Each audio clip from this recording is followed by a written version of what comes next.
राजा विजय सिंह सच्चा प्रजा पालक था।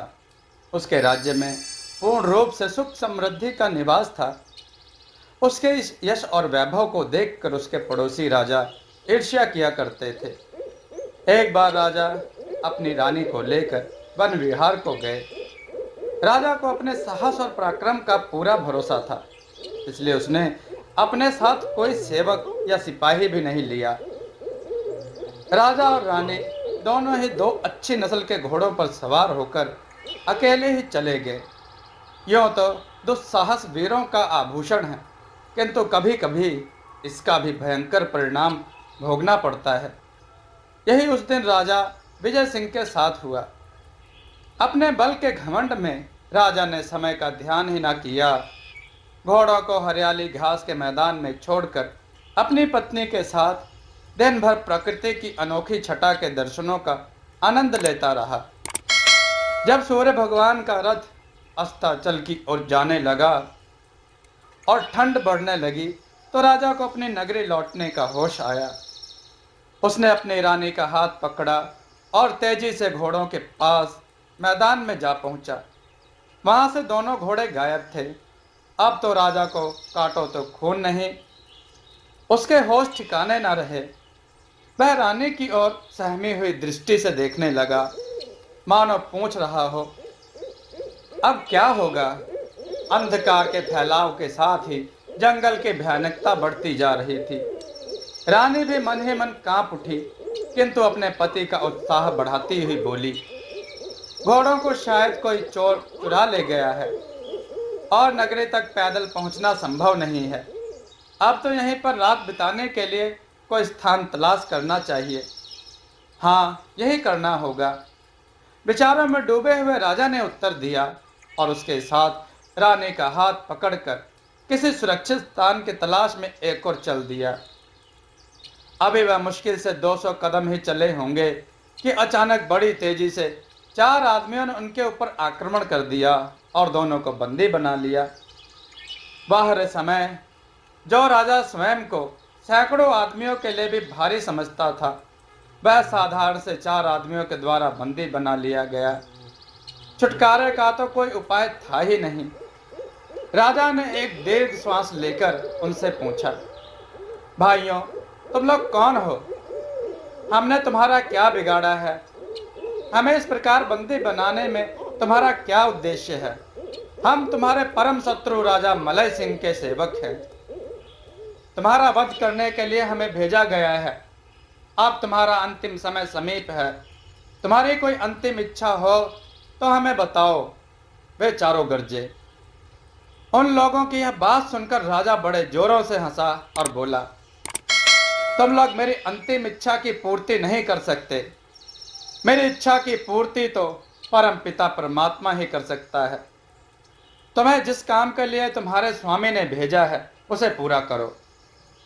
अपने पति की यह वाणी सुनकर रानी बिलक बिलक कर रोती हुई उन लोगों से राजा की मुक्ति को अनुनय विनय करने लगी। उन लोगों पर भला रानी के रोने धोने का क्या प्रभाव हो सकता था।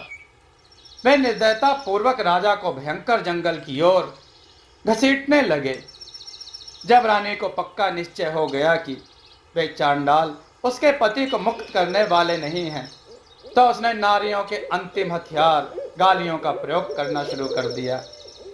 वह उन लोगों को चीख चीख कर बुरा भला कहने लगी। रानी की चिल्ल पौं सुनकर वे और अधिक क्रोधित हो उठे और उन्होंने रानी को एक पेड़ से कसकर बांध दिया। रानी गला फाड़ फाड़ कर रोने लगी और राजा भी विवश होकर अपने प्यारी रानी का छटपटाना देख देख कर दुखी होने लगा। भाइयों, तुम मेरा वध करने ही तो आए हो, तो फिर झटपट मुझे मार क्यों नहीं डालते? अपनी रानी रुदन मुझसे देखा नहीं जाता। आह भरकर राजा ने उन लोगों से कहा, शत्रु यदि विवश हो, अपने बंधन में हो, तो मारने से अधिक उसे तड़पाने में आनंद आता है।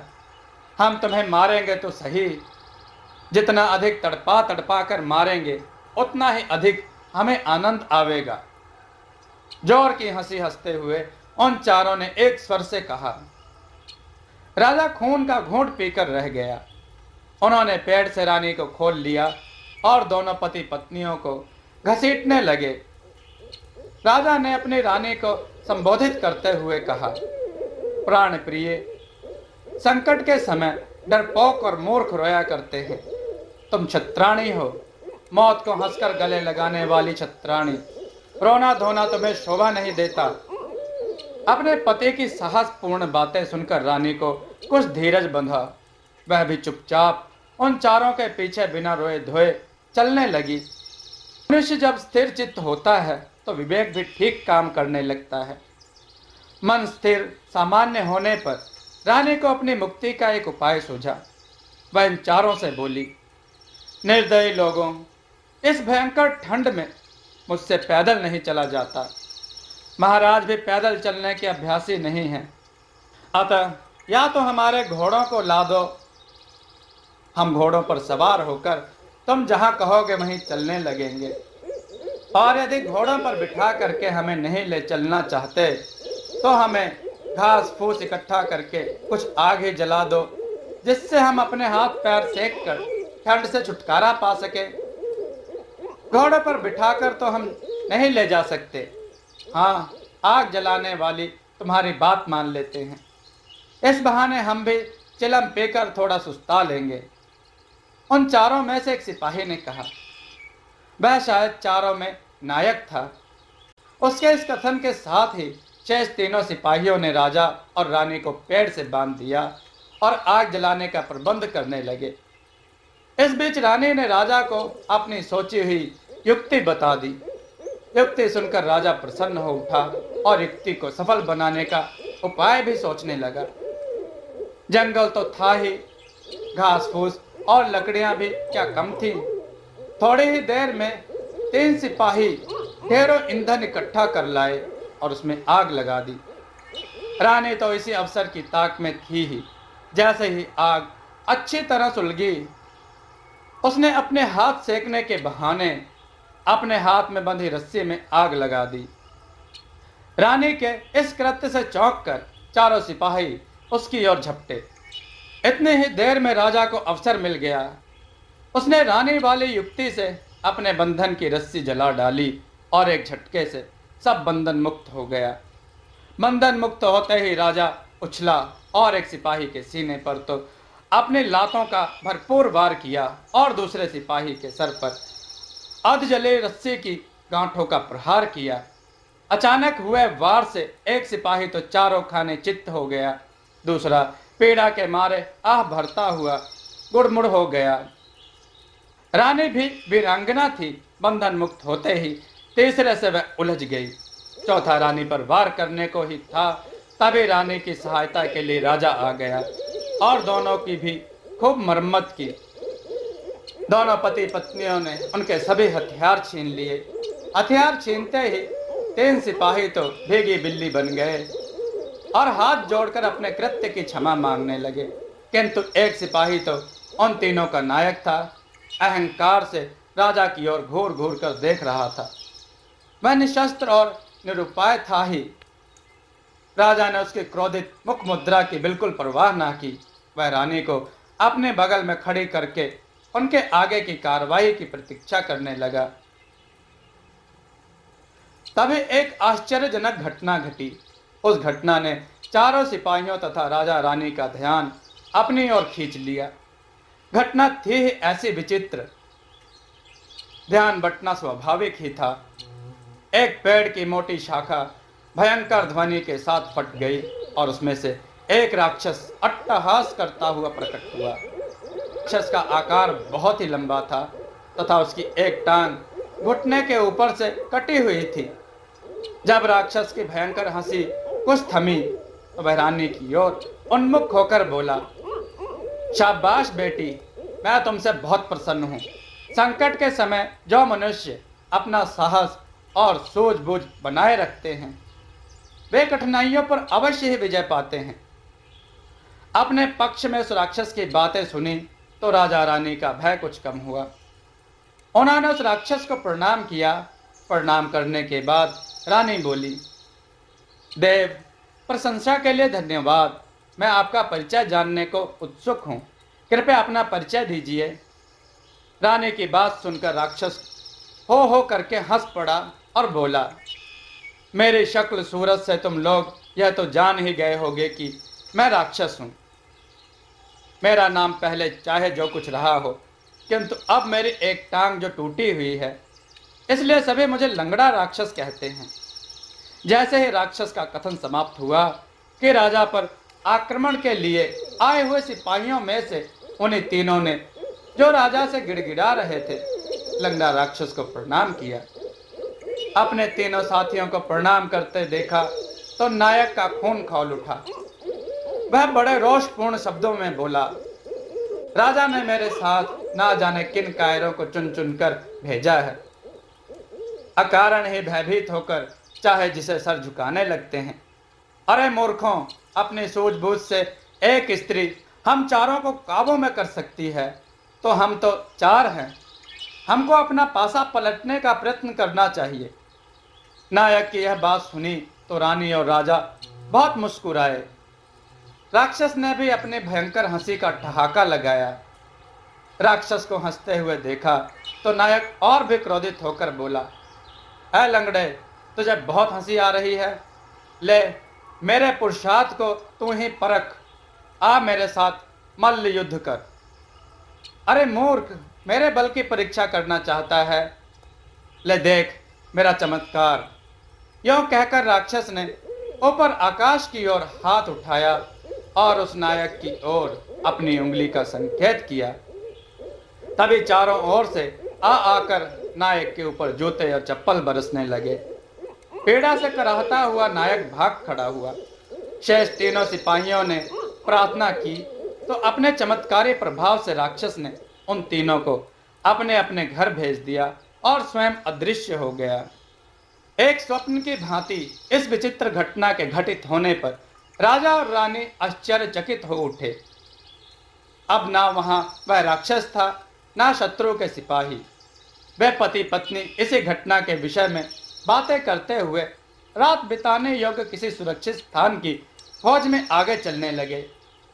अभी मुश्किल से वे 100 कदम चल पाए होंगे कि पहले आश्चर्य से भी अधिक विचित्र, चौंकाने वाला आश्चर्य पुनः उपस्थित हो गया।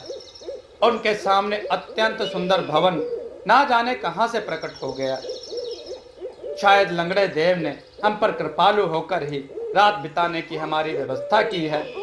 रानी ने अपने पति से कहा, इस घनघोर जंगल में इतना भव्य भवन और वह अचानक प्रकट हो जाए, है तो किसी देवदूत का ही चमत्कार। उसे प्रकट करने वाला लंगड़ा देव है या कोई और, इसका पता तो अंदर चलने पर ही लग सकता है। चलो अंदर चलें। राजा ने अपनी रानी का हाथ अपने हाथ में थामते हुए कहा। रानी ने कोई उत्तर नहीं दिया। वह अपने पति का अनुसरण करती हुई चल दी। वे उस भव्य भवन में प्रविष्ट हो गए। भवन जितना बाहर से सुंदर दिखाई देता था, उससे भी अधिक अंदर से शोभनीय था। भांति भांति के मूल्यवान सुख सुविधा के सभी सामान करीने से सजे हुए थे। प्रकाश की भी बड़ी उत्तम व्यवस्था थी। अचानक से अभिभूत हुए वे पति पत्नी जैसे ही दलान को पार करके भीतर प्रकोष्ठ की ओर बढ़े, तैसे ही दो सेवकों ने उनका स्वागत किया। राजा रानी अभी तक तो आश्चर्य सागर में गोते ही लगा रहे थे, किंतु सेवकों को देखकर तो वे आश्चर्य सागर में बिल्कुल डूब ही गए। वे राजा के निजी सेवक थे। राजा कभी तो रानी की ओर देखता और कभी उन सेवकों की ओर। इस माया जाल का रहस्य उसकी समझ के बाहर था। अपने स्वामी को आश्चर्यचकित देखकर सेवक बोले, महाराज, भोजन का समय हो गया है, आप महारानी जी सहित भोजन कक्ष में पधारें। सेवक की यह बात सुनकर राजा की विचार तंद्रा टूटी। वह सेवक के संकेत के अनुसार चल दिया। भोजन कक्ष में जो अन्य सेवक थे, वे भी राजा विजय सिंह के अपने थे। वे अन्य दिनों की ही भांति वे अपनी अपनी सेवा कर रहे थे। उनके हाव भाव और व्यवहार से यह संकेत बिल्कुल ही नहीं मिलता था कि वे किसी अन्य स्थान पर आए हैं। राजा रानी हैरान थे। भोजन करते समय तो उनकी हैरानी और भी अधिक बढ़ गई। बड़े भारी स्वादिष्ट और अनजान पदार्थ बनाए गए थे। ऐसे सुस्वादु पदार्थ उन्होंने कभी नहीं खाए थे। आश्चर्य में डूबे हुए वे भोजन करते रहे। जब भोजन कर चुके तो एक सेवक उन्हें मार्ग दिखाता हुआ शयन कक्ष में ले गया। शयन कक्ष में सुनहरे पलंगों पर अत्यंत मूल्यवान तरह तरह के रत्नों से जटित गलीचे बिछे हुए थे। कुछ देर तक तो दोनों पति पत्नी सोच रहे थे कि इस जादुई महल में सोया जाए या नहीं, किंतु चाहे जिसने भी की हो, जिसने इतनी सेवा दी है, वह अपना शत्रु नहीं हो सकता। उस पर संदेह करने का कोई कारण नहीं। इस निश्चय के साथ वे आराम से सो गए। सुबह जब वे जागे तो ना वहां महल था और ना नौकर चाकर। उनके पलंग एक पेड़ के नीचे बिछे थे। आश्चर्य में डूबे हुए राजा रानी उठ खड़े हुए। उनके उठते ही दोनों पलंग भी गायब हो गए और पलंगों के साथ वहां लंगड़ा राक्षस प्रकट हो गया। राजा रानी ने लंगड़े देव को श्रद्धा पूर्वक प्रणाम किया और देव ने उन्हें आशीर्वाद देकर पूछा, कहो बेटे विजय सिंह और बेटी, रात आराम से बीती ना? हम आपके अत्यंत आभारी हैं देव। आपने हमें हमारे महल से भी अधिक सुख दिया है। राजा और रानी ने एक स्वर से कहा, संसार का कोई भी प्राणी स्वार्थ से रहित नहीं है।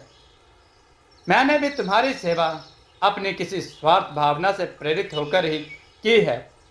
मुस्कुराते हुए लंगड़े राक्षस ने कहा, आप जैसे शक्ति संपन्न देव के लिए मैं क्या कर सकता हूं? मुझे अपना विश्वस्त सेवक समझें और निसंकोच होकर आज्ञा दें। मैं आपकी क्या सेवा करूं? राजा विजय सिंह ने अपने सीने पर हाथ रखकर संकल्पबद्ध होते हुए कहा। राजा की यह बात सुनकर राक्षस प्रसन्न हो उठा, किंतु दूसरे क्षण ही उसके चेहरे पर प्रसन्नता के स्थान पर गंभीरता छा गई।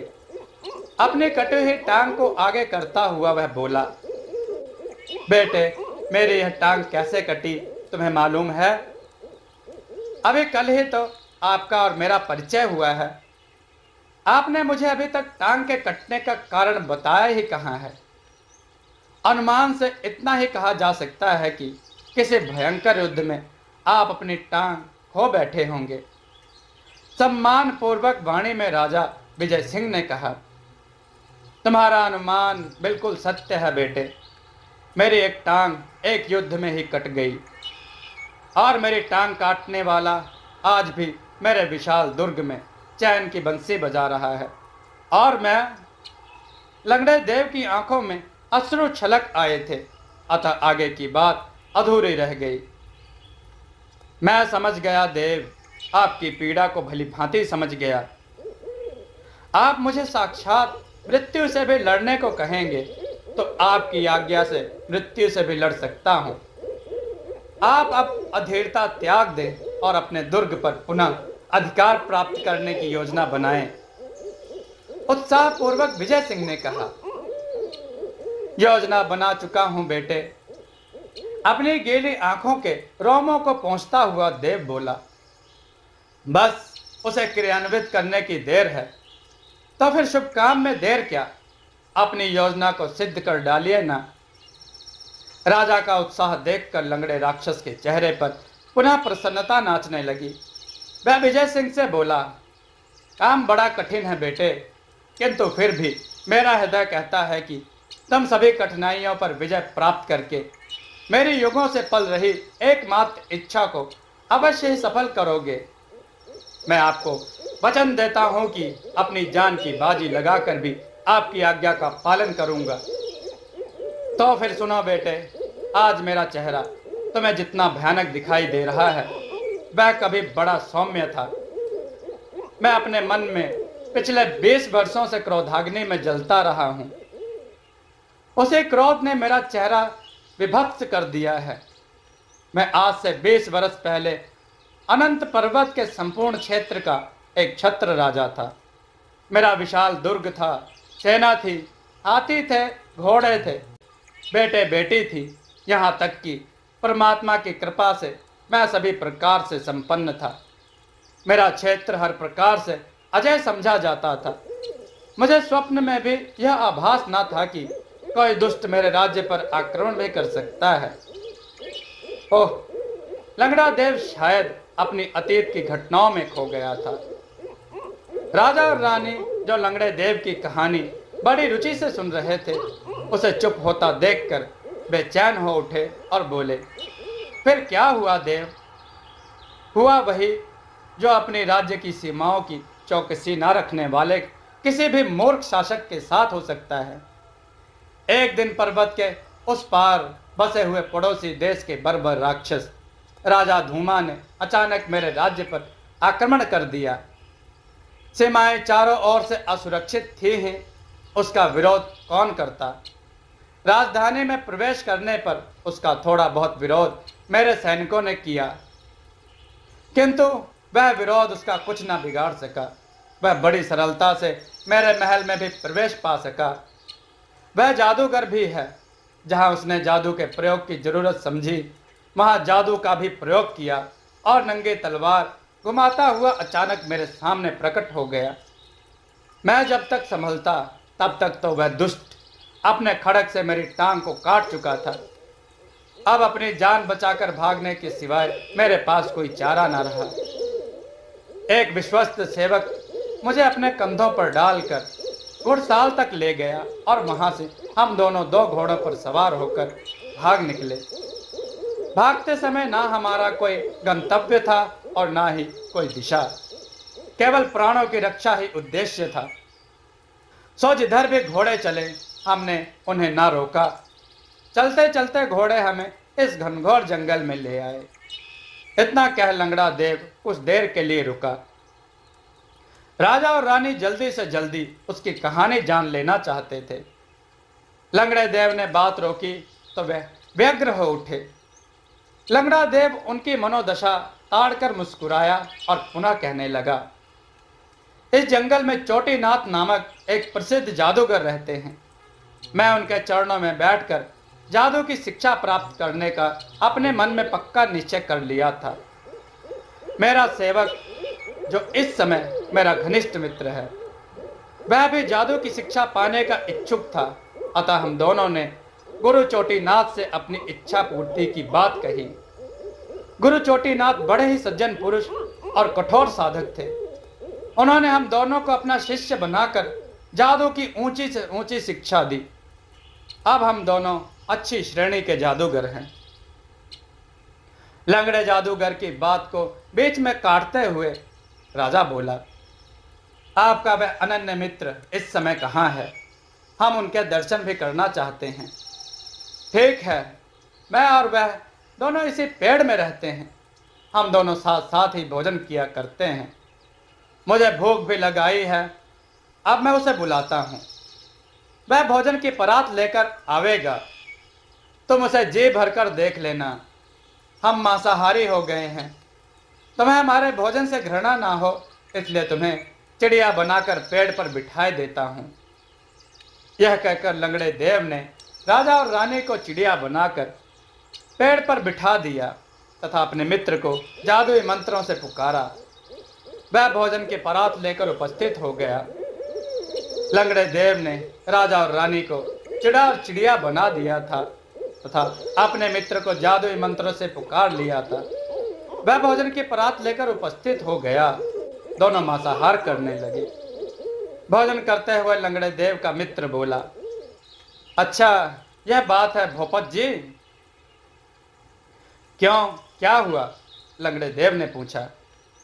राजा और रानी को चिड़िया बनाकर छिपा दिया आपने ताकि मैं उनसे ना मिल सकूं। यह बात नहीं है मुकुंद, मैं तुझसे छिपाव क्यों करता? किंतु वे दोनों शाकाहारी हैं ना। हमें मांसाहार करते देखकर उन्हें अरुचि होती और हमसे घृणा भी, इसलिए ऐसा किया है। लंगड़े देव की यह बात सुनकर मुकुंदा चुप हो गया। आगे लंगड़े देव ने भी कुछ न कहा और वे बहुत देर तक भोजन करते रहे। जब भोजन कर चुके तब मुकुंदा ने ही राजा और रानी को असली रूप में किया और उन्हें नमस्कार भी किया। अब देखने में तो मुकुंदा भी दैत्य सरीखा भयानक लगता था, किंतु कभी वह बड़े ही बलिष्ठ शरीर का सुंदर नवयुवक रहा होगा। राजा को यह समझते देर न लगी। उसके नमस्कार के प्रति उत्तर में हाथ जोड़कर राजा बोला, मुझे बड़ी प्रसन्नता हो रही है आपसे मिलकर। राजा की बात से मुकुंदा प्रसन्न हो उठा और बोला, राजा जी, मेरे स्वामी महाराज भूपत राय जी आपको अपनी राम कहानी सुना ही चुके हैं। उनके सपने साकार कराइए, तभी हमारा मिलना सुखदायी हो सकता है। मैं देव से निवेदन कर चुका हूँ और फिर कहता हूँ, मेरे योग्य सेवा बताइए। मैं आपका हुक्म सर आंखों से बजाऊंगा। राजा ने कहा, तो ठीक है, तुम रानी साहिबा को छोड़कर अकेले ही यहाँ आ जाएं। लंगड़े राक्षस ने कहा, किंतु आप तो अपने शत्रु को परास्त करने की बात कर रहे थे। राजा अभी पूरी बात कह भी ना पाया था कि बीच में ही हंसता हुआ मुकुंदा बोला, हमें सेना की जरूरत नहीं है, मायावी शक्ति से सभी कुछ हो जाएगा। बस केवल आप अकेले आ जाएं, हम आपसे ही अपने कार्य को सिद्ध करा लेंगे। मुकुंदा की बात सुनकर राजा बड़े असमंजस में पड़ गया। वह सोचने लगा, यह मुझे अकेले को लेकर क्या करेंगे। लंगड़ा राक्षस राजा की मनोदशा को समझ गया और मुस्कुराता हुआ बोला, तुम शंका ना करो राजन, तुम्हारा बाल भी बांका ना होगा। उस दुष्ट ने अपने जादू के द्वारा यह व्यवस्था कर ली है कि हम दोनों में से वहां कोई जा नहीं सकता। हम अपनी जादुई शक्तियां तुम्हें देकर भेजेंगे और तुम उस दुष्ट का निश्चय रूप से विनाश कर कर लौटोगे। किंतु इतना कहकर राजा चुप हो गया। हाँ बताएं ना, क्या शंका है तुम्हें? जब मेरे शत्रु मलय सिंह को यह पता लगेगा कि मैं अपनी नगरी में नहीं हूँ, तो शायद वह पीछे से आक्रमण कर दे। मुकुंदा शायद राजा की बात को समझ नहीं पाया था। वह मुंह बाए उसकी ओर देखने लगा। यह स्थिति देखकर लंगड़ा देव बोला, मुकुंदा, ये ठीक ही कहते हैं, तुम अपने शत्रु से युद्ध छेड़ो।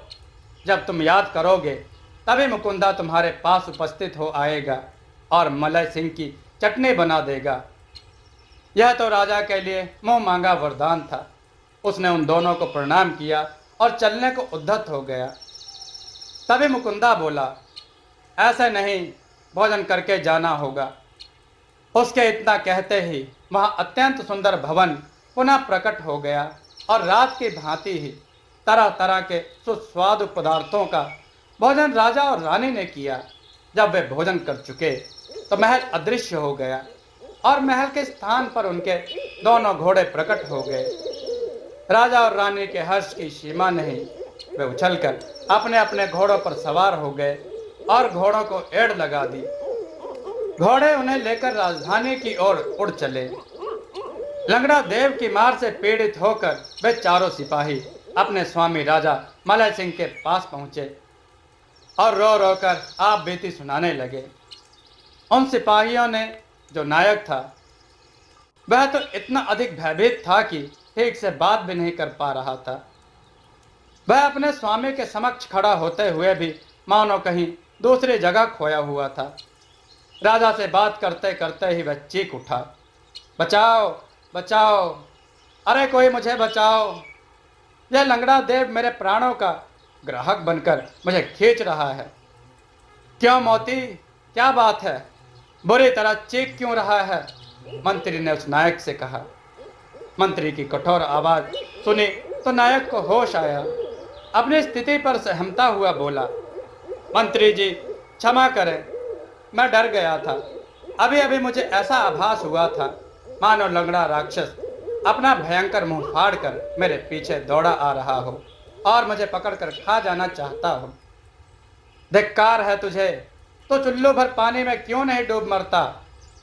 महान प्रतापी राजा मलय सिंह के सिपाहियों की टोली का नायक होकर भी भूत प्रेतों से डरता है। डरपोक और कायर कहीं का, छी! मंत्री ने नायक को दुत्कारा। मंत्री की बातें सुनकर राजा को भी जोश आ गया। उसने क्रोधपूर्वक आदेश दिया, इन चारों कायरों को सूली पर चढ़ा दिया जाए ताकि राजा मलय सिंह की सेना बदनाम होने से बच जाए। राजा की आज्ञा ठहरी। मंत्री ने तुरंत ही उन चारों सिपाहियों को हथकड़ियां पहनवा कर शोले पर चढ़ाने का आदेश दे दिया।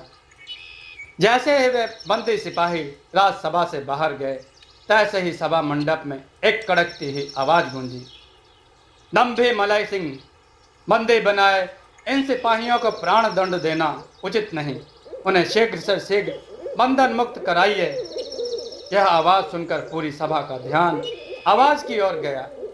राजा भी भौचक्का होकर आवाज की ओर देखने लगा, किंतु आवाज देने वाला व्यक्ति कहीं भी नजर नहीं आया। नजर आता भी कैसे, जबकि आवाज देने वाला वहां था ही नहीं। यह आवाज तो जादुई थी। आश्चर्यचकित होते हुए सब एक दूसरे के मुंह की ओर देखने लगे। तभी वही आवाज पुनः गूंजी, मूर्ख मलय सिंह, तूने मेरी आज्ञा सुनी नहीं। अपने लिए गाली सुनी तो राजा बुरी तरह बौखला गया। वह अपने सिंहासन से उठ खड़ा हुआ और अपने चारों ओर क्रोधपूर्ण नजरों से देखने लगा। अपने स्वामी को क्रोधित देखा तो सिपाहियों ने भी अपने अपने म्यान से तलवारें निकाल ली। वे अपने स्वामी की आज्ञा की प्रतीक्षा करने लगे। आत्मरक्षा के लिए सिपाहियों को तैयार देखकर राजा मलय सिंह गरजा, आवाज देने वाला जो भी हो सामने आए, मैं उससे दो दो हाथ करने के लिए पूरी तरह तैयार हूं। राजा का यह कहना था कि उनके सभी सिपाहियों की तलवारें उनके हाथों से छूट छूट कर अपने आप आकाश में उड़ गई। इस विचित्र घटना से सिपाहियों के मुख से बुरी तरह चीख निकल गई और राजा मलय सिंह आश्चर्य में डूबकर धम्म से अपने सिंहासन पर लुढ़क गया। आवाज फिर गूंजी, मलय सिंह, देख लिया ना मेरा चमत्कार।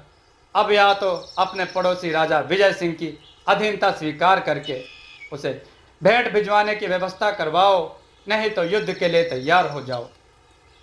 इस बात को सुनकर मलय सिंह बोला, विजय सिंह मेरा शत्रु है, वह मुझसे अधिक शक्तिशाली भी नहीं है, फिर मैं उसकी अधीनता क्यों स्वीकार करूं? वह मेरी अधीनता में अपना राजकाज चलाता हुआ मुझे कर दे, यही उचित है। मैं लंगड़ा राक्षस बोल रहा हूं। विजय सिंह मेरा सहयोगी है और मैं उसके अधीन आना ही होगा। यदि तुमने मेरी आज्ञा ना मानी तो मैं तुम्हारा विनाश कर दूंगा। अदृश्य आवाज ने कहा, गरजने वाले बादल कम ही बरसते हैं। यह तो जादू से नहीं, शारीरिक और बौद्धिक शक्ति से लड़ा जाता है। मुझे आपकी चुनौती स्वीकार है। मैं आपकी आज्ञा मानने से इनकार करता हूं। अपनी नंगे तलवार को अपनी मुट्ठी में कसते हुए मलय सिंह ने कहा, विनम्र, सरल और प्रेमी मनुष्य पर जादू का प्रभाव नहीं होता, यह सत्य है। किंतु तो क्रोधी, अहंकारी और ईर्ष्यालु है, इसलिए जादू के प्रभाव से तो शीघ्र ही नष्ट हो जाएगा। लंगड़े देव की यह बात सुनकर राजा विजय सिंह को चिंता ने आ घेरा, किंतु किया भी क्या जा सकता था। किंतु मुख से निकले हुए शब्द और बंदूक से निकली हुई गोलियां वापस तो आती ही नहीं। वह भावी संकट की कल्पना में खोया हुआ सभा से उठकर चला गया। उसके जाते ही सभा विसर्जित कर दी गई। रानी को राजधानी में छोड़कर और राज्य की उचित व्यवस्था करके कुछ ही दिनों बाद राजा विजय सिंह लंगड़े देव के निवास पर पहुंच गया। लंगड़े देव और उसका मित्र मुकुंदा उसकी प्रतीक्षा बड़ी व्यग्रता से कर रहे थे। अतः जैसे ही राजा उनके पास पहुंचा, वे प्रसन्नता के मारे चहक उठे। राजन, तुम्हारे परम शत्रु मलय सिंह का सर्वनाश करने के लिए मैंने अपनी जादुई शक्तियां भेज दी हैं। कुछ ही दिनों में वह राज्य तुम्हारे राज्य के अधीन हो जाएगा। मुकुंदा ने राजा विजय सिंह से कहा, आपकी इस कृपा के लिए मैं आपका अत्यंत आभारी हूं देव। मुकुंदा को राजा विजय सिंह ने कहा, आपकी इस कृपा के लिए मैं आपका अत्यंत आभारी हूं देव। अब आप मुझे अपने शत्रुओं से निपटने के लिए जल्दी से भेज दीजिए। राजा ने उत्तर दिया। मुकुंदा ने राजा विजय सिंह से कहा, आपकी इस कृपा के लिए मैं अत्यंत आभारी हूं देव। अब आप मुझे अपने शत्रु से निपटने के लिए जल्दी से भेज दीजिए। राजा ने उत्तर दिया, वैसे तो हमें भी बड़ी जल्दी है, किंतु हमारा शत्रु बड़ा भारी जादूगर भी है। मुकुंदा को राजा विजय सिंह ने कहा, आपकी इस कृपा के लिए मैं आपका अत्यंत आभारी हूं देव। अब आप मुझे अपने शत्रु से निपटने के लिए जल्दी से भेज दीजिए। राजा ने उत्तर दिया, वैसे तो हमें भी बड़ी जल्दी है, किंतु हमारा शत्रु बड़ा भारी जादूगर भी है ना, इसलिए आज रात को तुम्हें साधना में रखकर अपने गुरु से सिद्ध कवच प्राप्त करना होगा। सिद्ध कवच पहनकर तुम अजय हो जाओगे। संसार की कोई भी शक्ति तुम्हारा कुछ नहीं बिगाड़ सकेगी। लंगड़े देव ने कहा, सिद्ध कवच क्या होता है, उसे दिखाए ना। राजा बोला, अभी नहीं, वह हमें रात को साधना में ही प्राप्त हो सकता है। मुकुंदा ने कहा, तब तक तुम हवा महल की सैर कर लो। हवा महल कहाँ है? राजा यह पूछना चाहता था, किंतु पूछ ना सका, क्योंकि वह बड़े तेज झटके के साथ हवा में उड़ गया। ऊपर ऊपर और ऊपर वह इतना ऊंचा उठ गया कि उसे धरती पर खड़े लंगड़ा राक्षस व मुकुंदा भी दिखने बंद हो गए। उसे लंगड़े राक्षस से कोई भय तो था नहीं, किंतु फिर वह आश्चर्यचकित होकर नीचे की ओर देखे जा रहा था। यह क्या? अब राजा एक अत्यंत सुंदर भवन के सजे धजे कमरे में एक रत्न जटित कुर्सी पर बैठा था। वह आश्चर्य से अभिभूत होकर भवन की भव्यता निहारने लगा। तभी एक सेवक स्वादिष्ट शरबत का गिलास लेकर उपस्थित हुआ और राजा से बोला, महाराज, ठंडा शरबत पीकर यात्रा की थकान मिटाएं। राजा ने सेवक के हाथों से शरबत का गिलास लेते हुए पूछा, क्यों भाई, यह कौन सा स्थान है? यह हवा महल है महाराज। विनम्रता पूर्वक झुककर सेवक ने उत्तर दिया। राजा भी अपने मन में यही अनुमान लगा रहा था। सेवक के मुंह से यह सुनकर आश्वस्त हो गया और शरबत पीने के बाद उस भवन में ही बिछे हुए बहुमूल्य पलंग पर लेट गया। लेटते ही उसे गहरी नींद ने आ घेरा। यदि लंगड़े राक्षस और मुकुंदा के मिले जुले स्वरों के मंत्रोच्चार को ना सुनता तो उस सुखद वातावरण में वह ना जाने कब तक सोता रहता। मंत्रों के उच्चारण की ध्वनि को सुनकर वह उठ बैठा। राजा ने अपने चारों ओर नजर दौड़ाई। अब हवा महल आकाश में ना होकर जमीन पर टिका था। उसके पलंग के समीप ही लंगड़ा राक्षस व उसके मित्र हवन करते जोर जोर से मंत्रोच्चारण कर रहे थे। पलंग से उतरकर वह भी हवन की वेदी के समक्ष जाकर बैठ गया। वेदी के पास बैठते ही महल का धरातल तो ज्यों का त्यों रहा, किंतु भवन का शेष भाग और पलंग, कुर्सी आदि ना जाने कहाँ गायब हो गए। राजा कौतूहल पूर्वक उन विचित्र जीवों की इस विचित्र करतूत को देखता रहा। तभी एक धमाके की आवाज के साथ यज्ञ की वेदी फट गई। चौकन्ना होकर राजा वेदी की तरफ देखने लगा। वेदी में जलती हुई अग्नि के स्थान पर भयानक आकृति का साधु प्रकट हो गया। उस साधु को देखते ही लंगड़ा राक्षस और मुकुंदा उठ खड़े हुए। राजा भी बैठा ना रह सका। उसने भी खड़े होकर उस साधु को सम्मान प्रदर्शित किया और लंगड़े राक्षस और मुकुंदा का अनुसरण करते हुए उस साधु के चरण स्पर्श भी किए। साधु ने हाथ उठाकर तीनों को आशीर्वाद दिया और लंगड़े देव की ओर देखकर बोला, भौपत राय, तुम्हारा चुनाव बिल्कुल सही है। राजा विजय सिंह के हाथों तुम्हारे शत्रु का विनाश निश्चित ही होगा। मैं इसके लिए सिद्ध कवच अभी मंगाए देता हूँ।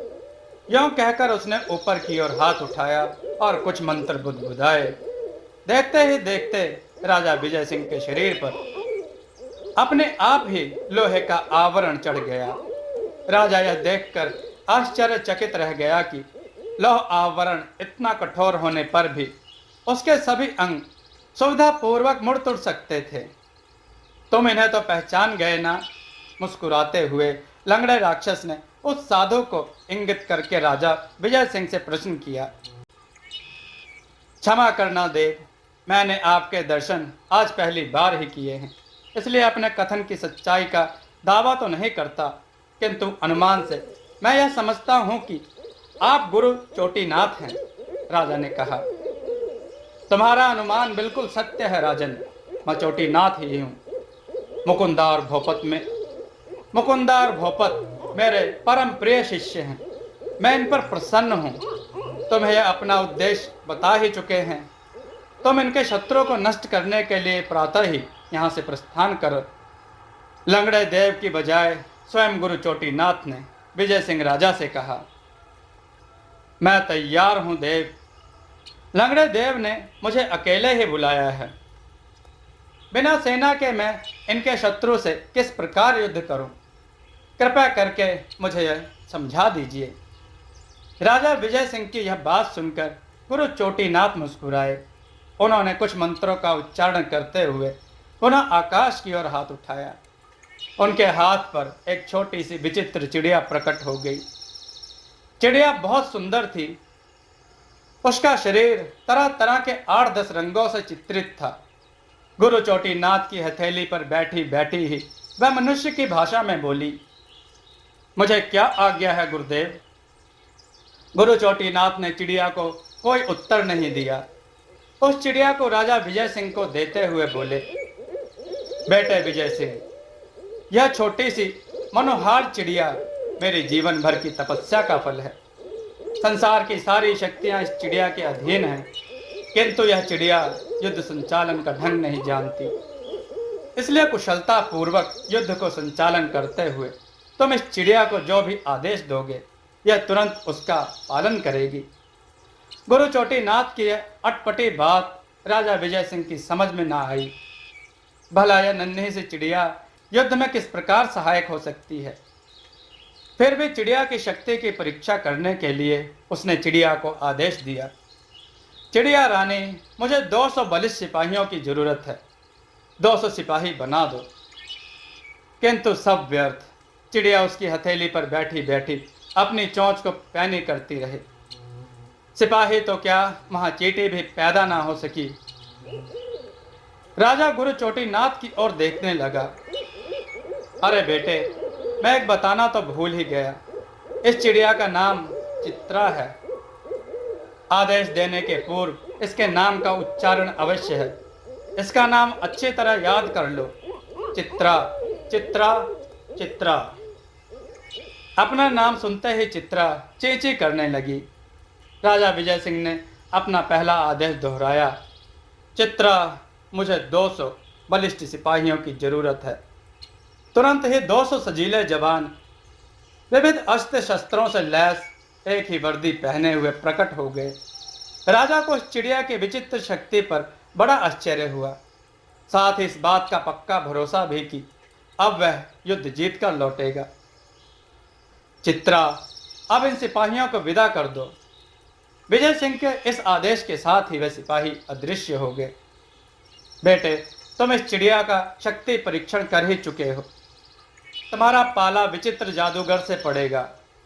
चिड़िया की सहायता से तुम्हें जादुई युद्ध लड़ना है। जाओ, मेरा आशीर्वाद चिड़िया के रूप में समग्र शक्ति भी तुम्हारे साथ है। तुम विजय का डंका बजाते हुए शीघ्र लौटना। गुरु चोटीनाथ ने विजय सिंह से कहा। सवेरा होते ही विजय सिंह ने चिड़िया को अनंग पर्वत चलने का आदेश दिया। आदेश के साथ ही वह आकाश मार्ग से उड़ने लगा। उसके कंधे पर बैठी हुई चित्रा अपने मधुर स्वर में चींची करती हुई अपनी प्रसन्नता व्यक्त कर रही थी। जिस दिन से अदृश्य रूप से लंगड़े देव ने राजा मलय सिंह के दरबार में अपनी बात कही थी, उसी दिन से मलय सिंह मन ही मन कांप रहा था। उसने नायक सहित उन चारों सिपाहियों का प्राण दंड वापस लेकर क्षमादान दे दिया था। वह चाहता था कि किसी प्रकार लंगड़े देव से पाला ना पड़े, किंतु भला लंगड़ा देव कहाँ मानने वाला था। उसने एक दिन मलय सिंह की राजधानी पर हमला कर ही दिया। मलय सिंह ने यह सुना तो उसने भी अपनी सेना तैयार की और युद्ध क्षेत्र में जा डटा। युद्ध का बिगुल बजते ही दोनों ओर की सेनाएं आपस में गुथ गईं।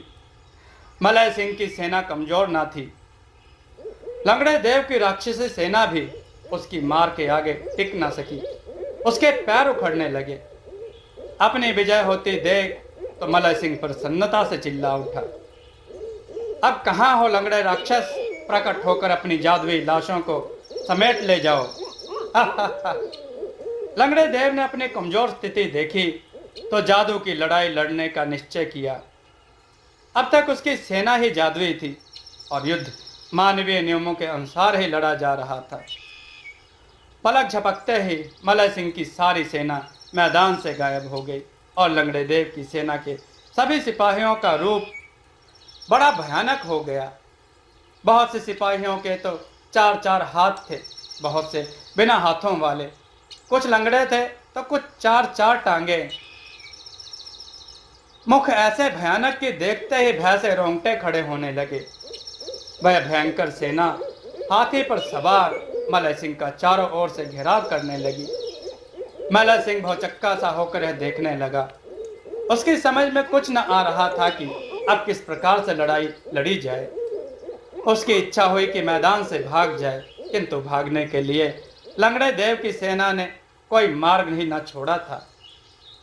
उसने अपने हाथी की सूंड में एक नुकीले कांटों वाली लोहे की जंजीर दे दी। हाथी अपनी और अपने स्वामी की सुरक्षा के लिए जंजीर को घुमाता हुआ आगे बढ़ने लगा।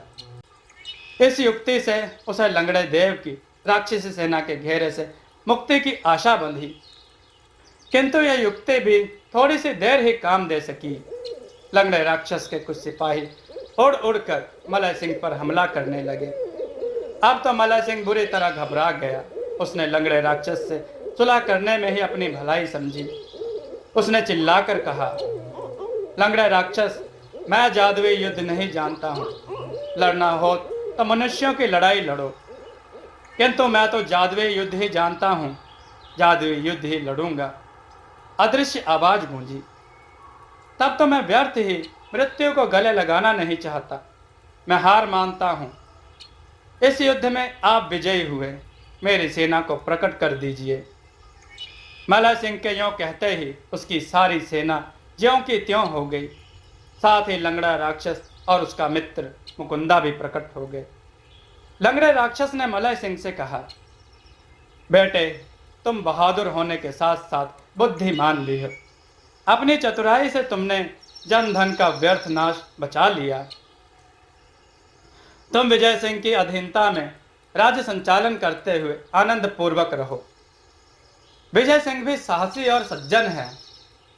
लंगड़े देव की यह बात सुनकर मलय सिंह ने एक और रहस्य खोला। महाराज, विजय सिंह मेरा सगा भाई है। उसकी वीरता और सूझबूझ का मैं कायल हूं। फिर भी राज्य की सीमा के फेर में हम एक दूसरे के जानी दुश्मन बन बैठे हैं। मैंने अपने जादू द्वारा तुम्हारे बिना बताए ही इस रहस्य को जान लिया था कि तुम और विजय सिंह भाई भाई हो। यद्यपि विजय सिंह ने मुझसे कहा नहीं था, किंतु वह भी तुम्हारा नाश सच्चे मन से नहीं चाहता है। वह तो केवल तुम्हारी बुद्धि में परिवर्तन चाहता है।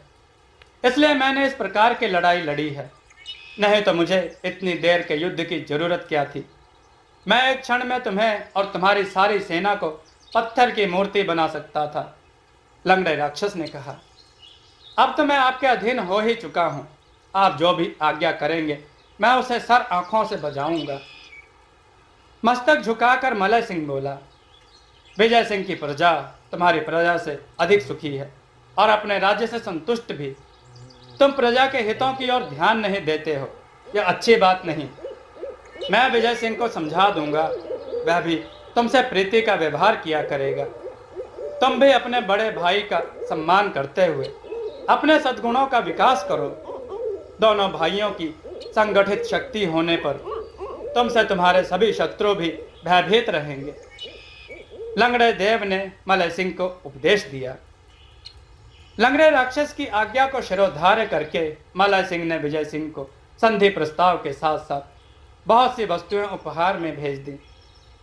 इस प्रकार बहुत दिनों से चले आ रहे दोनों भाइयों के वैर विरोध को समाप्त कराकर लंगड़ा राक्षस व उसका साथी अदृश्य हो गए। चित्रा की सहायता से अनंग पर्वत पर पहुंचकर विजय सिंह ने सबसे पहले वहां की स्थिति का परीक्षण किया। घूम घूम कर चारों ओर से दुर्ग की बनावट को देखा और वहां के सैनिकों की संख्या के विषय में जानकारी प्राप्त की। वस्तुतः वहां का जादूगर राजा भारी शक्तिशाली था, किंतु अत्याचारी और क्रूर भी था। इसलिए वहां की प्रजा अब भी अपने पुराने राजा भूपत राय की याद सच्चे मन से करती थी।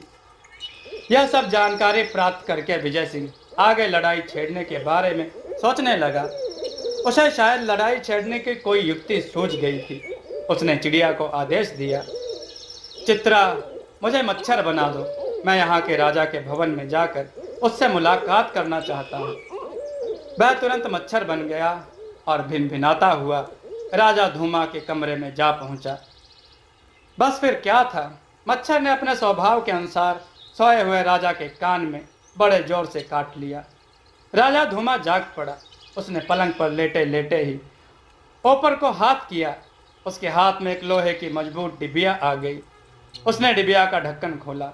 ढक्कन खोलते ही मच्छर बना हुआ विजय सिंह डिबिया की ओर खिंचा चला गया। जैसे ही वह डिबिया में पहुंचा, तैसे ही धूमा ने डिबिया का ढक्कन बंद कर दिया और डिबिया को अपने पलंग के सिरहाने की ओर बने हुए दीवार के आले में रख दिया। इसके बाद वह अट्टहास करता हुआ बोला, मच्छर की औलाद विजय सिंह, देख लिया ना मेरे जादू का कमाल। मुझसे लड़ाई लड़ना हंसी खेल नहीं है। उस भगौड़े भूपत राय की बातों में आकर अपने प्राण क्यों गवाते हो? उस जादूगर धूमा के ज्ञान पर विजय सिंह को बड़ा आश्चर्य हुआ। वह उसके कैद से छुटकारे का उपाय सोचने लगा, किंतु कोई उपाय उसके समझ में न आया। हार कर उसने चित्रा को याद किया। चित्रा को याद करते ही वह डिब्बिया उड़ी और बड़े जोरों से धूमा की नाक पर गिरकर खुल गई। मच्छर बने हुए विजय सिंह को अपनी चोंच में दबाकर चित्रा बाहर निकल गई और बिना कहे ही उसे असली रूप में कर दिया। धूमा के डिबिया से मुक्त हो जाने और अपने असली रूप में आ जाने पर विजय सिंह को बड़ी प्रसन्नता हुई। उसे प्रसन्न होता हुआ देखकर चित्रा मनुष्य की वाणी में बोली, राजन, तुम्हें जादू के दाव पेचों का ज्ञान बिल्कुल नहीं है। तुम्हारा पहला पासा ही उल्टा पड़ा है। यदि मैं तुम्हें बचा कर न लाती तो तुम उस डुबिया रूपी कारागर में ही घुट घुट कर मर जाते। भविष्य में ध्यान रखना, मैं केवल 3 बार ही तुम्हारी रक्षा कर सकती थी। उसमें से तो 1 बार कर चुकी, अब 2 बार और बचा सकती हूँ। अतः 2 बार के बाद खतरा मोल मत लेना। विजय सिंह क्या कहता। बेचारा शर्म से सर झुकाकर चित्रा की बातें सुनता रहा और भविष्य में क्या करे, यह बात अपने मन ही मन सोचता रहा। बहुत सोचने विचारने पर भी वह निश्चय ना कर सका कि लड़ाई शुरू कैसे हो। अंततः उसने लंगड़े राक्षस को ही याद किया। लंगड़े राक्षस के स्थान पर उसका मित्र मुकुंदा प्रकट हुआ। आते ही उसने कहा, बेटे विजय सिंह, क्या बात है, घबरा क्यों रहे हो? विजय सिंह ने संक्षेप में सारी कहानी सुनाई। सुनकर मुकुंदा बोला, क्या करूं, श्राप के कारण धूमा के जीवित रहने में यहाँ आधा घंटा से अधिक ठहर नहीं सकता और महाराज भूपत राय धूमा के जीवित रहते इन पर्वतीय प्रदेश में प्रवेश भी नहीं कर सकते। नहीं तो तुम्हें इस झमेले में ना डालते। अब तो तुम्हें इस दुष्ट को ठिकाने लगाओ। वैसे घबराने की कोई बात नहीं, तुम्हारी जादुई शक्तियां धूमा से बढ़कर हैं। महाराज, मुझे भय मृत्यु का भी नहीं है, किंतु युद्ध का प्रारंभ कैसे करूं यह समझ में नहीं आता। मुस्कुराकर विजय सिंह ने कहा। विजय सिंह की बात सुनकर मुकुंदा खिलखिलाकर हंसते हुए बोला, बड़े भोले हो बेटे विजय सिंह। भला लड़ाई छेड़ना भी कोई कठिन काम है? लो, लड़ाई का प्रारंभ तो मैं किया जाता हूं, संभाल तुम लेना। विजय सिंह से यूं कहकर उसने अपने चुल्लू में पानी भरकर कुछ मंत्र पढ़े। मंत्रों के प्रभाव से धूमा का महल कागज की गुड़िया की तरह हिलने लगा। महल को हिलाकर मुकुंदा गायब हो गया। धूमा को यह तो मालूम हो ही गया था कि विजय सिंह उसकी डिबिया में से निकल भागा है। अतः जैसे ही उसने अपने महल को हिलता हुआ देखा तो वह तुरंत समझ गया कि यह सब करामात उसी विजय सिंह की ही है। वह क्रोधित होता हुआ अपने महल से निकला और जहां विजय सिंह खड़ा था वहीं जा पहुंचा। विजय सिंह उसे देखकर मुस्कुरा उठा। उसके मुस्कुराने से धूमा का क्रोध और भी अधिक बढ़ गया। उसने विजय सिंह के सीने पर जोरदार प्रहार किया। घोंसे की मार का विजय सिंह पर तनिक भी प्रभाव नहीं हुआ। उल्टे धूमा के हाथ में ही चोट लग गई। वह पीड़ा से कराह उठा। उसे ऐसा अनुभव हुआ मानो विजय सिंह के सीने की बजाय उसने फौलाद के यंत्र मानव को घुसा मारा हो। उसने अपने जादू के ज्ञान के द्वारा ध्यान किया तो उसे पता चला कि विजय सिंह के शरीर पर गुरु चोटीनाथ का दिया हुआ सिद्ध कवच है, इसलिए उस पर घूसे के प्रहार का कोई असर नहीं हुआ। अब तो वह चिंतित होकर सोचने लगा, यह कमबख्त विजय सिंह इस सिद्ध कवच के रहते हुए अजय है। मैं इसका कुछ भी नहीं बिगाड़ सकता हूँ, अतः किसी युक्ति से इसका सिद्ध कवच इससे लेना होगा। तभी विजय सिंह ने कहा, नीच राक्षस धूमा, क्या सोच विचार कर रहे हो? तुम युद्ध के लिए तैयार हो जाओ, मैं तुम्हारा काल बनकर आया हूं। अब तुम्हारे पापी जीवन का अंत निकट है। धूमा को गाली देने का साहस उसने तब तक के अपने जीवन में गाली नहीं सुनी थी। विजय सिंह से गाली सुनी तो वह क्रोध से पागल हो उठा। चीखते हुए वह बोला, विजय सिंह, चोटीनाथ जादूगर से सिद्ध कवच मिल जाने पर आकाश में मत उड़ो। मेरा नाम धूमा है। धूमा के नाम से संसार भर के जादूगर थर थर कांपते हैं। फिर चोटीनाथ और उसका चेला भोपत राय लंगड़ा तो है ही, किस खेत की मूली है वो मेरे सामने। उन्हें तो मैं जब चाहूं तब मच्छर की तरह मसल सकता हूं। धूमा के मुख से यह सुनकर तो विजय सिंह के होश उड़ गए। वह मन ही मन कांप उठा और सोचने लगा, यह तो अजीब राक्षस है, इसे सारी बातों का पता है, शायद इस पर विजय नहीं पाई जा सकती। विजय सिंह को विचार मगन देखकर धूमा गरजा, विजय सिंह, भली प्रकार सोच विचार कर लो। मैं साधारण युद्ध नहीं करूंगा, बल्कि जादू का भयंकर युद्ध लड़ूंगा। तुम जादू की लड़ाई जानते नहीं होगे, इसलिए अब भी चुपचाप लौट जाओ और उस धूर्त चोटीनाथ को उसका चोगा सौंप दो। विजय सिंह, भले प्रकार सोच विचार कर लो, मैं साधारण युद्ध नहीं करूंगा। धूमा का यह कहना था कि आकाश से उड़ता हुआ एक दीपक आया। दीपक की लौ बड़ी जोरों से जल रही थी। धूमा ने हाथ जोड़कर दीपक को प्रणाम किया। दीपक ने मानवीय भाषा में कहा, धूमा, तुमने श्री चोटीनाथ को 2 बार अपशब्द कहे हैं, इससे तुम्हारी जादुई शक्ति क्षीण हो गई। श्री चोटीनाथ जी जादूगर होने के साथ साथ विवेकवान संत भी हैं। ऐसे लोगों का आदर करना चाहिए। सावधान, भविष्य में यदि तुमने श्री चोटीनाथ को अपशब्द कहे तो तुम्हारी सारी जादुई शक्तियां लुप्त हो जाएंगी। मैं भविष्य में ध्यान रखूंगा। सिर झुकाकर दीपक को प्रणाम करते हुए धूमा बोला। दीपक अदृश्य हो गया। दीपक की बात सुनकर विजय सिंह का साहस भी बढ़ गया। उसने धूमा को ललकारा, ले जादूगर की दुम, सुन लिया ना दीपक का आदेश, अब तो गुरु चोटीनाथ के महत्व को समझेगा। धूमा समझ गया कि अब बिना लड़े काम बनने वाला नहीं। अतः उसने जादू से पत्थर के रोड़ों का मेह बरसाना शुरू कर दिया। चित्रा उड़कर सिद्ध कवच में घुस गई और विजय सिंह रक्षा कवच पहने हुए था ही उस पर रोड़ों की मार का कुछ प्रभाव ना हुआ। वह खड़ा खड़ा मुस्कुराता रहा। सिद्ध कवच का प्रभाव देखकर धूमा सन्न रह गया। विजय सिंह ने सिद्ध कवच के अंदर बैठी हुई चित्रा से कहा, पत्थरों की वर्षा बंद कर दो। वर्षा बंद हो गई। अब धूमा यह भी समझ गया कि विजय सिंह जादू भी जानता है, फिर भी उसे पहली चिंता रक्षा कवच की ही थी। वह कोई युक्ति सोचने के लिए वहां से अदृश्य हो गया। अपने भवन के द्वार पर पहुंचकर वह फिर प्रकट हुआ। उसने आकाश में अपना दाहिना हाथ उठाया। उसके हाथ में गदा आ गई। गदा को उसने अपने हाथ में मजबूती से पकड़कर चारों ओर घुमाया। गदा में से भयंकर आग की लपटें निकलने लगी। सिद्ध कवच से बाहर आकर चित्रा ने धूमा को गदा घुमाते देखा तो विजय सिंह से बोली, यह गदा साधारण नहीं है, इसकी मार से सिद्ध कवच कमजोर हो जाएगा। कुछ बचाव का उपाय सोचो। जैसे ही यह गदा मेरे पास आवे तैसे ही मेरे सामने मजबूत दीवार खड़ी कर देना। इस पर गदा की मार व्यर्थ हो जाएगी। विजय सिंह ने चित्रा को आदेश दिया। चित्रा संतुष्ट हो गई। धूमा काफी देर तक गदा को घुमाता रहा। जब गदा का चक्र काफी तेज हो गया तो उसने बड़े जोरों से उस गदा को विजय सिंह की ओर फेंका। छाती के आगे एक मोटी लोहे की दीवार खड़ी हो गई और भयंकर ध्वनि के साथ गदा टुकड़े टुकड़े हो गई। अपनी जादुई गदा का विनाश देखा तो धूमा क्रोध से बौखला उठा। उसने पुनः आकाश की ओर अपना हाथ उठाया। उसके हाथ में धनुष बाण आ गए।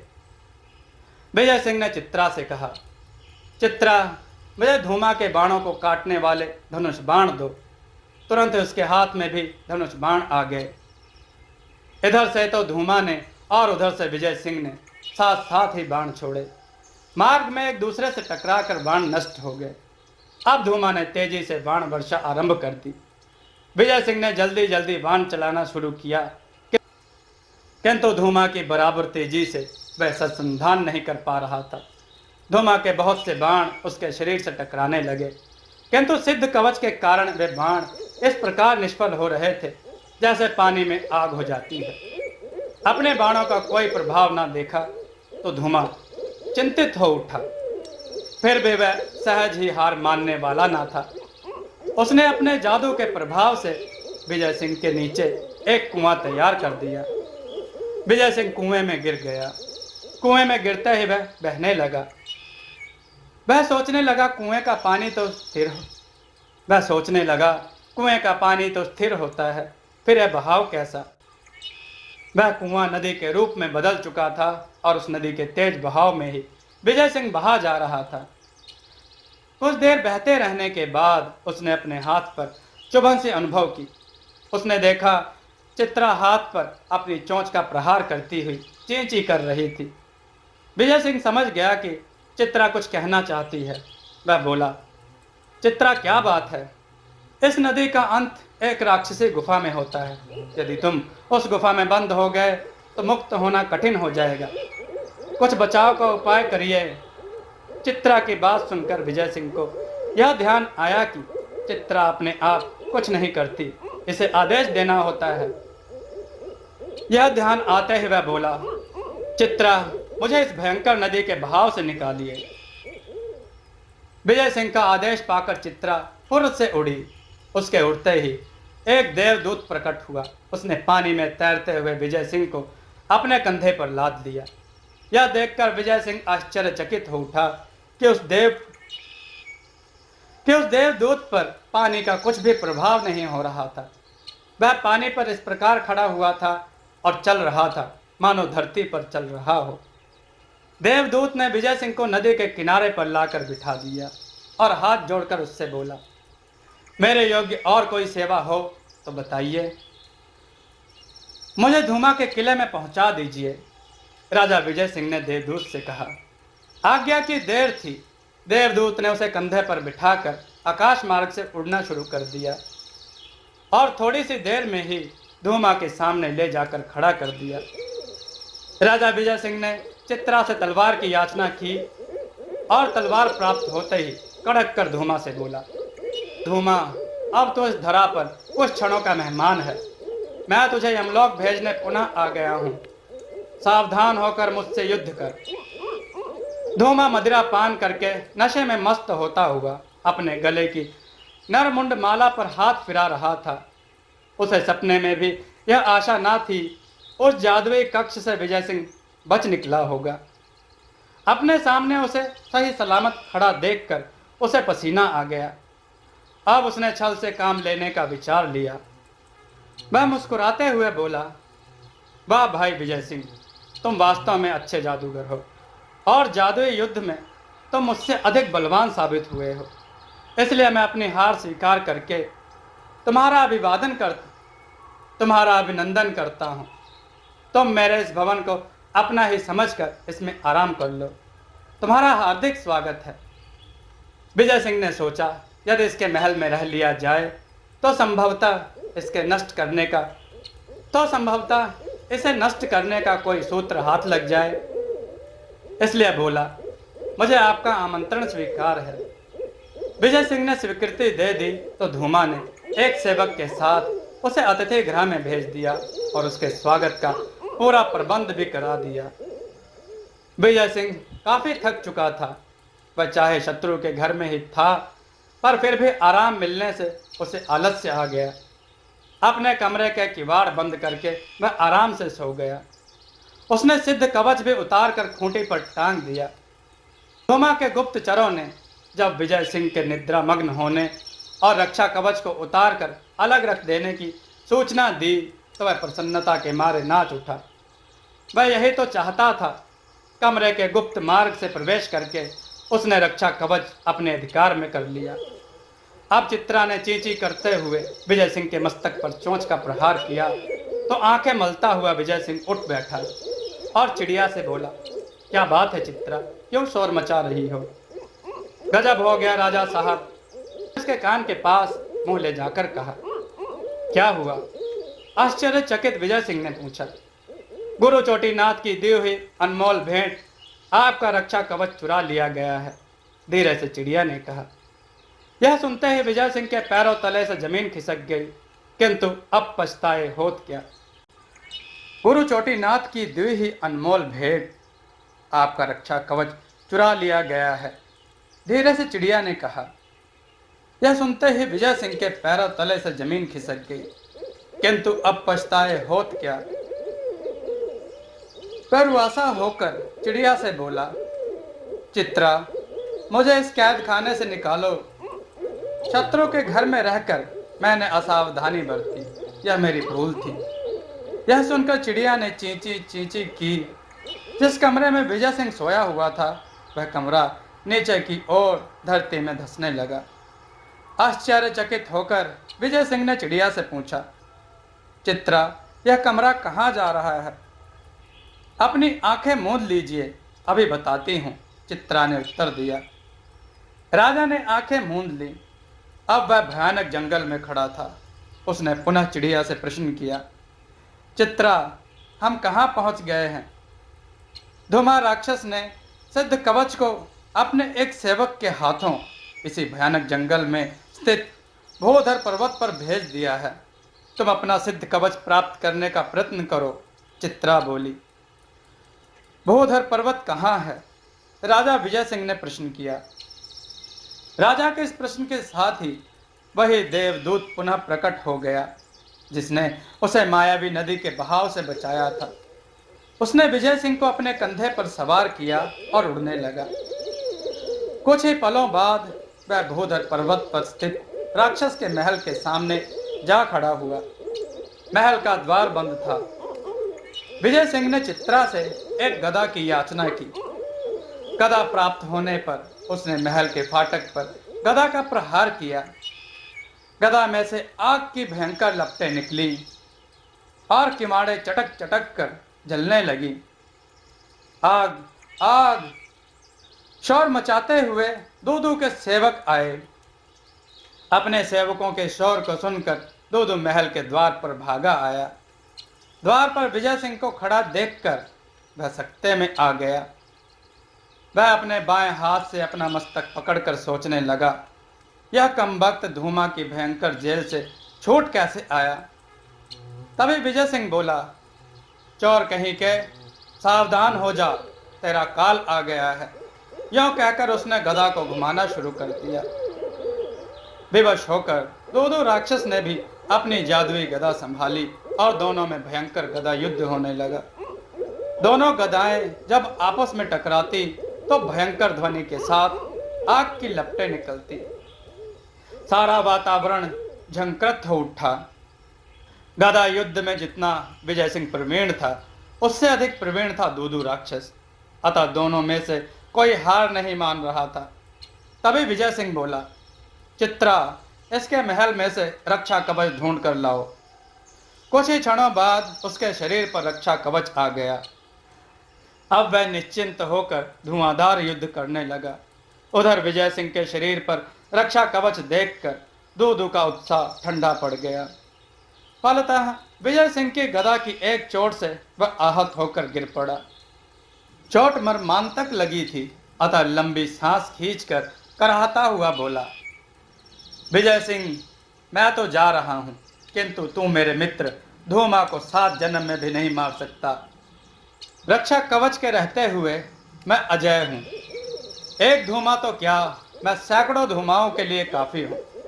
अपनी छाती ठोक कर विजय सिंह ने कहा। विजय सिंह की बात सुनकर मृत्यु के समीप पहुंचे दूदू को भी हंसी आ गई। वह बोला, धूमा के पास विचित्र शक्तियां हैं, उसे लाख बार सैकड़ों टुकड़े कर दीजिए, उसके अंग पुनः जुड़ जाते हैं। उसे लाख मार दीजिए, मर मर कर वह फिर से प्राणवान हो उठता है। इसका क्या रहस्य है? तब तक दूदू राक्षस का अंत समय अत्यंत समीप आ पहुंचा था। वह अटकते हुए बोला, क्योंकि उसके प्राण मंगल पर्वत पर स्थित बैताल कुटी में रहने वाली नीली बिल्ली में है। प्रथम तो मंगल पर्वत ही पहुंच पाना हंसी खेल नहीं। यदि कोई मंगल पर्वत पर पहुंच भी जाता है तो उसे बैताल कुटी नहीं मिलती। बैताल कुटी भी अगर कोई ढूंढ ले तो उस कुटी की भूल भुलैया उसके प्राणों की ग्राहक बन जाती है। आज तक नीली बिल्ली को सिवाय धूमा के कोई नहीं देख पाया। यूं मेरा मित्र अजय है, अमर है। इतना बताते ही दूदू के प्राण पखेरु उड़ गए। उसका निष्प्राण शरीर एक और लुढ़क गया। विजय सिंह चित्रा से कुछ कहता इससे पूर्व भी वहां मुकुंदा प्रकट हो गया और बोला, प्रिय विजय सिंह, मैं तुम पर बहुत ही प्रसन्न हूं। यह स्थान कभी मेरा राज्य था, मुझे दुष्ट दूदू ने मारकर भगा दिया था। यहां से भागकर मैं महाराज भोपत राय की नौकरी करने लगा। मैंने महाराज भोपत राय से भी कभी यह भेद नहीं खोला था। पहले अनंग पर्वत पर विजय प्राप्त करके महाराज भोपत राय को प्रतिष्ठित करना हमारा लक्ष्य था, किंतु यह विजय श्री तो बीच में ही अनायास ही मिल गई। इतना कहकर मुकुंदा एक क्षण को रुका तो विजय सिंह बोला, अब मेरे लिए क्या आज्ञा है? इस दुष्ट ने तुम्हें धूमा की मृत्यु का रहस्य तो बता ही दिया है। शीघ्रता करो, नीले बिल्ली को मारकर महाराज भोपत राय के सपने साकार करो। मुकुंदा ने राजा विजय सिंह से कहा। विजय सिंह ने चित्रा की सहायता से देवदूत को बुलाया। देवदूत ने उसे आनन फानन में मंगल पर्वत की बैताल कुटी के द्वार पर पहुंचा दिया। वहां पहुंचकर देवदूत बोला, इस कुटी के इंद्रजालिक गुफाओं के विषय में मैं कुछ नहीं जानता, अतः मैं आपको बिल्ली के पास नहीं पहुंचा सकता। इतना कहकर वह अदृश्य हो गया। अब विजय सिंह ने चित्रा से कहा, चित्रा, मुझे नीले बिल्ली के पास पहुंचाओ। चित्रा ची ची करती ही बैताल कुटी में घुस गई। विजय सिंह उसके पीछे पीछे चलने लगा, इधर से उधर और उधर से इधर। इस प्रकार वे बहुत देर तक भटकते रहे। तब कहीं जाकर उन्हें नीले बिल्ली के दर्शन हुए। नीले बिल्ली एक काली आब सून की कुर्सी पर बैठी हुई चांदी की कटोरी में मलाई चाट रही थी। उसके नेत्र अंधेरे में भी अंगारे की भांति चमचमा रहे थे। विजय सिंह ने चित्रा को एक काला कुत्ता लाने के लिए कहा। तुरंत ही एक बड़ा ही हष्ट-पुष्ट कुत्ता प्रकट हो गया और विजय सिंह का संकेत पाकर उसने बिल्ली की गर्दन अपने नुकीले दांतों से कसकर पकड़ ली। विजय सिंह ने चित्रा की सहायता से देवदूत को प्रकट किया। राजा की आज्ञा पाकर देवदूत ने राजा विजय सिंह तथा कुत्ते और बिल्ली को अपने कंधे पर लादा और धूमा राक्षस के पास ले चला। जब वे धूमा के पास पहुंचे तो धूमा गर्दन की पीड़ा से छटपटा रहा था, क्योंकि कुत्ते द्वारा बिल्ली की गर्दन नापने से धूमा की गर्दन पर भी चोट आ गई थी। विजय सिंह ने धूमा को संबोधित करते हुए कहा, ले दुष्ट, अपनी आंखों के सामने अपनी दुर्दशा देख। यह कहकर उसने कुत्ते को संकेत कर दिया। कुत्ते ने तुरंत बिल्ली को फाड़ डाला। बिल्ली का प्राणांत होते ही धूमा राक्षस के प्राण पखेरु भी उड़ गए। धूमा राक्षस के मरते ही वहां लंगड़ा राक्षस प्रकट हो गया और विजय सिंह को प्यार पूर्वक गले से लगाता हुआ बोला, बेटे विजय सिंह, मैंने तुझे केवल अनंग पर्वत को पापी धूमा से मुक्त कराने का आदेश दिया था, किंतु तूने अपने साहस और चतुराई से मेरे मित्र मुकुंदा का राज भी जीतकर उसे वापस कर दिया। तो उससे मैं बहुत प्रसन्न हूँ और तेरी सहायता के लिए सदैव तैयार रहूंगा। वे परस्पर ये बातें कर ही रहे थे कि तभी मुकुंदा भी आ पहुंचा। उसने विजय सिंह को मलय सिंह की संधि का समाचार भी सुना दिया। दूसरे दिन सभी लोग विजय सिंह को लेकर उसकी राजधानी पहुंचे और दोनों भाइयों का मेल मिलाप करा दिया। बेहताल, तूने मेरे साथ धोखा किया है। तूने मुझे वहीं पहुंचा दिया जिस जंगल से मैं होकर जा रहा था। दोस्तों, आपको यह कथा कैसी लगी? अपने विचार और सुझाव कमेंट में जरूर दें। हमारी कथाओं को लाइक करें, हमारे चैनल को सब्सक्राइब करना न भूलें। हमारी कथाओं को शेयर जरूर करें जिससे लोगों को अच्छा ज्ञान प्राप्त हो। जय श्री राम भक्तों।